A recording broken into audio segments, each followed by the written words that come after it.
Hello, I'm Leandro Leonardo. I'm a mechanical engineer, and here at Stämm, I lead the team that designs and manufactures the bubble-free bioreactor, from the channel geometry all the way to the fluidic cartridge. In a classical stirred tank bioreactor, the fluid moves fast and forms eddies, vortex of different size, through the liquid. Those eddies are what make mixing efficient and oxygen transfer high. But they also expose cells to hydrodynamic fluctuation, velocity gradients, and shear stresses that damage them. What we do instead is work entirely with the laminar flow regime. Imagine a stack of layers sliding smoothly over each other, with no eddies, no velocity spikes. That creates a mechanically controlled, predictable, gentle environment for the cells. Switching from turbulent to laminar flow comes with a trade-off. You lose the aggressive mixing that drives oxygen transfer in a stirred tank. We knew that going in. The solution was to engineer around it by maximizing the surface area to volume ratio. We use a gyroid architecture, a triply periodic minimal surface geometry, to pack more than 2 square meters of surface per liter inside our bioreactors. The geometry distributes the culture surface so efficiently that oxygen transfer happens through the structure itself, not through turbulence. The result is an environment that's both gentle and metabolically sufficient, even at high cell densities. What I'm folding is the cartridge. This is the complete disposable unit that goes into the production unit. Inside the case, which protects the piece, is the bubble-free bioreactor itself. This is the 3D printed structure where cells actually live. Around it, you have all the fluidic reservoirs, feed media, harvest bag, waste, and a fluidic plate that connects with the pump and valves that move everything. There are also inline sensors for dissolved oxygen and pH, sampling ports and inoculation port. The whole thing arrives pre-assembled and pre-sterilized. You connect it, load it into the production unit, and start without the need for an autoclave or cleaning. I'm an electronical engineer with a PhD from the University of Buenos Aires, where I'm specialized in photothermal instrumentation. At Stämm, I lead software and firmware development. I am the bridge between biology and the machine. The control unit is the nervous system of the HTB.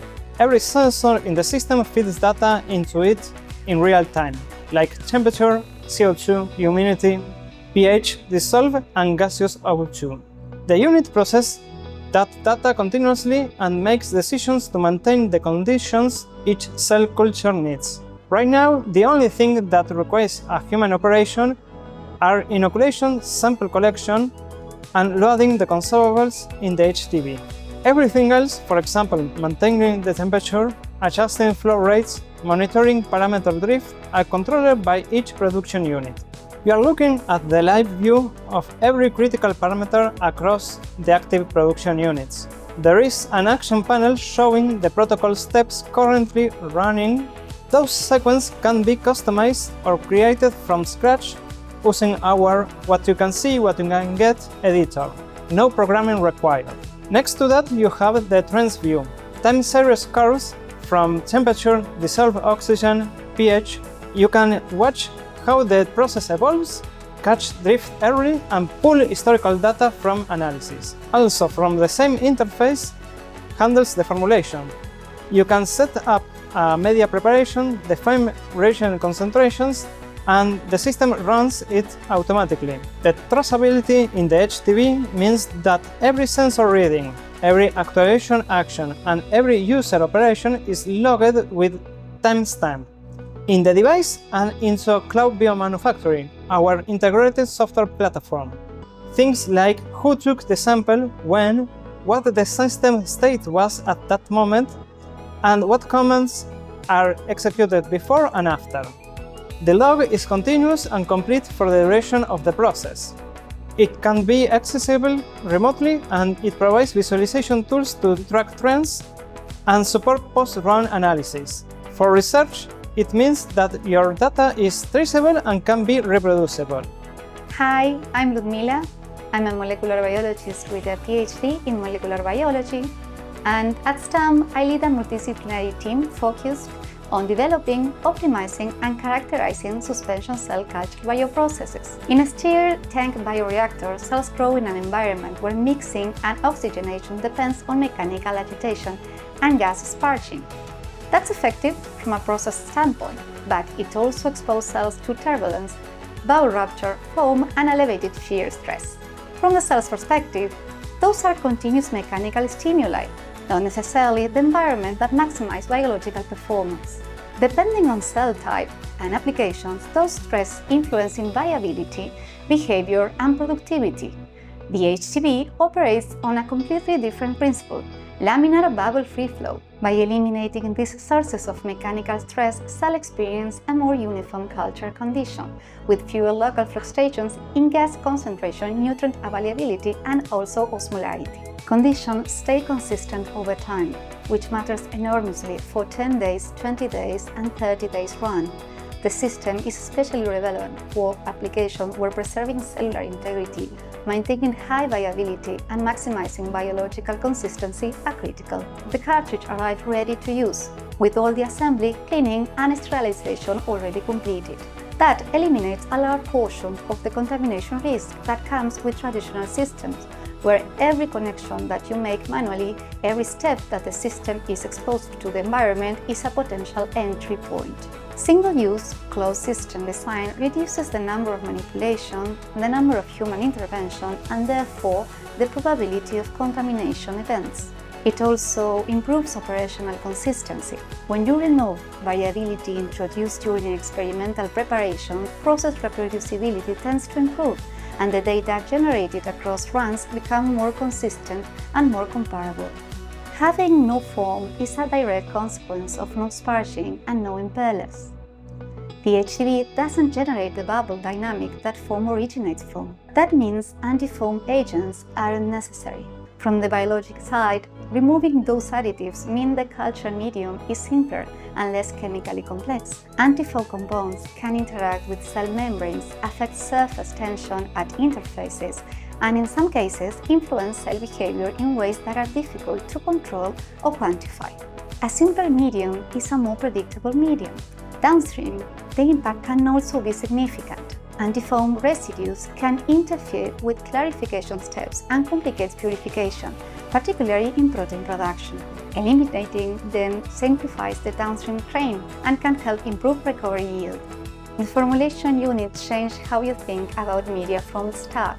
Instead of preparing complete media batches that mix everything together and start degrading together, you can keep concentrated stock solutions of individual components separately until the moment of use. That reduces waste associated with preparation complete media batches, reduces preparation volumes, and gives you the flexibility to design more complex dynamic feeding strategies.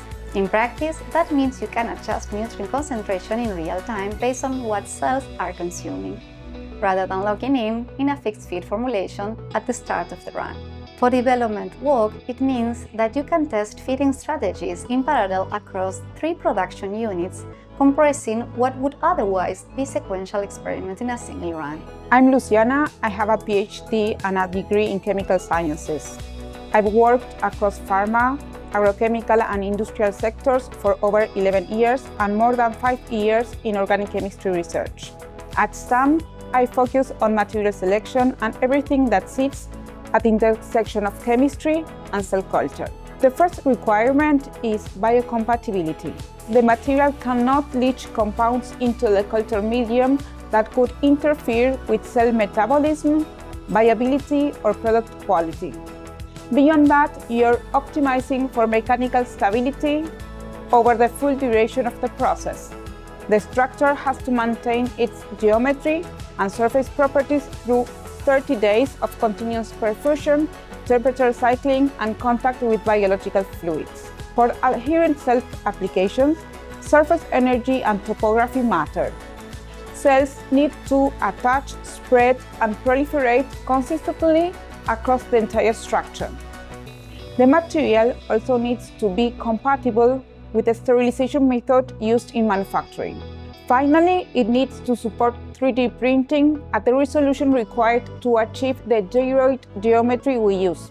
Those are tight constraints that significantly narrow the material selection. The bubble-free bioreactor is 3D printed using a resin selected specifically for this application. The selection criteria were printability at the resolution needed for the gyroid architecture, mechanical properties that maintain structural integrity under continuous flow and pressure, biocompatibility as defined by ISO 10993 guidelines, CFR 21 Part 211, and US Pharmacopoeia 665, 87, and 88, which govern biological evaluation. For pharma-grade applications, the resin choice is foundational because it directly affects what ends up in contact with your cells, your product, and eventually your product characterization data.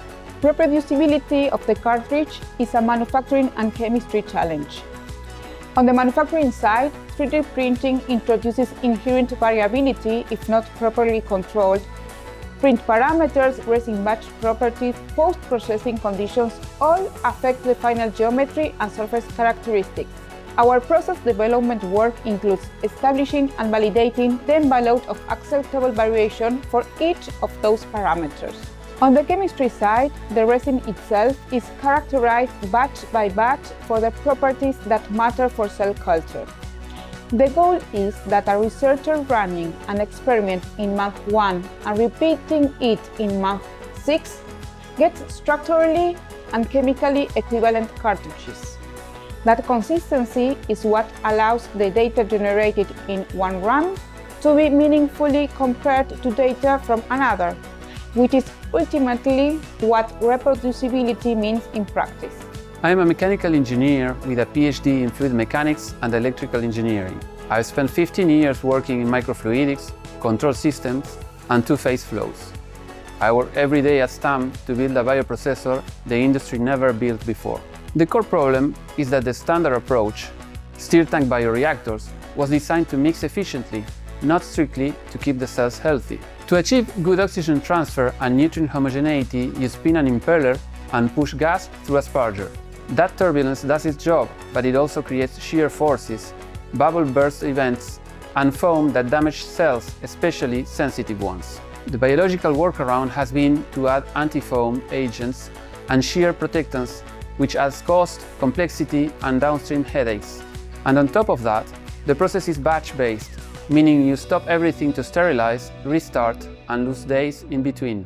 You get poor spatial homogeneity, metabolic waste accumulation, and a process that's hard to reproduce at scale. The insight was biological. When you look at how living organisms solve the same problem, delivering oxygen and nutrients to billions of cells at once, they don't use turbulence. They use a vascular system, a branching network of channels that moves fluid in an ordered laminar way. Capillaries are narrow enough that flow is smooth, and every cell gets exactly what it needs without any mechanical stress. That's what millions of years of optimization provides. The question we asked was, why aren't bioreactors built this way? The answer mostly was manufacturing constraints. Small channels at scale were hard to make. Once 3D printing techniques matured enough, the door opened. That's where we went. The hypothesis was, if we do this, cells will outperform traditional methods. It's a continuous, bubble-free, laminar flow bioprocessor that fits on a bench, runs 3 independent experiments simultaneously, and produces biologics in an environment that's mechanically closer to what your body does than anything a stir tank can offer. The assumption in the field has been that you either get efficient mass transfer and scale, or a gentle environment for your cells, but not both. We built a system that challenges that assumption with laminar flow as its basis. Leandro showed you the geometry, Emiliano the control, Ludmila knows what it means for cells, and Luciana understands the material design. Let's redefine modern biomanufacturing. If you work in bioprocessing and you're ready to ask different questions, find us at stamm.bio.